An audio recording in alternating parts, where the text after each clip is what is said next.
একটু এদিকে আসো, একটু এদিকে আসো। এই ভাই, এই যে আপনারা বই কিনতেছেন, এই একটা বিষয় কি আপনি খেয়াল করছেন?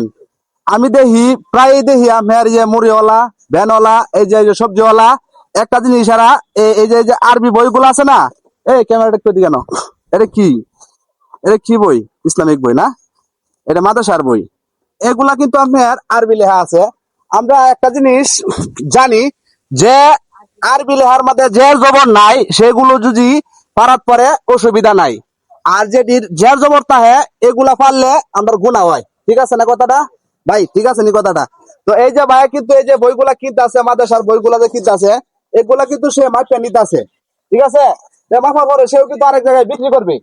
আর যে নিবে সে কিন্তু এই যে যারা এই যে আপনার মতো আর আমার মতো যারা এই যে গ্রামে গ্রামে বাজারে এগুলা বেচে, মুড়ি বেচে, চটপটি বেচে, অনেক ধরনের জিনিস বেচে, তারা কিন্তু দেখে না, গুরুত্ব দেয় না। আরে ভাই আমি একদিনে পাইছি এই এক লোক হিন্দু বেটা চাফা বেচে।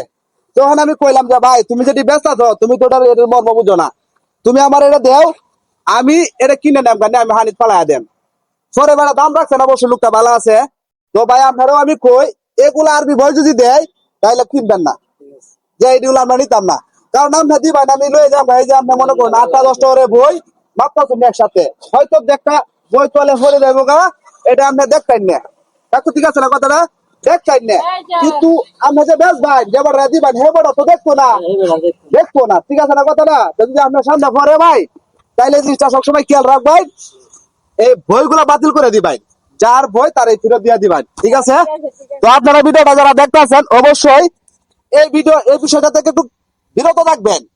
আপনারা এই আরবি বইগুলা কিনবেন না দয়া করে, কথাটা বুঝছেন? কারণ এমনি রাস্তাঘাটে দেখি আমি প্রায় এইভাবে আরবি বই পড়ে দেখে, কথাটা বুঝছেন? আমরা অজান্তে এগুলা ফারাত পরে না কাকা? দয়া করে অবশ্যই এটা থেকে বিরত থাকবেন আপনারা। তো ভালো থাকেন, সুস্থ থাকেন, আল্লাহ হাফেজ।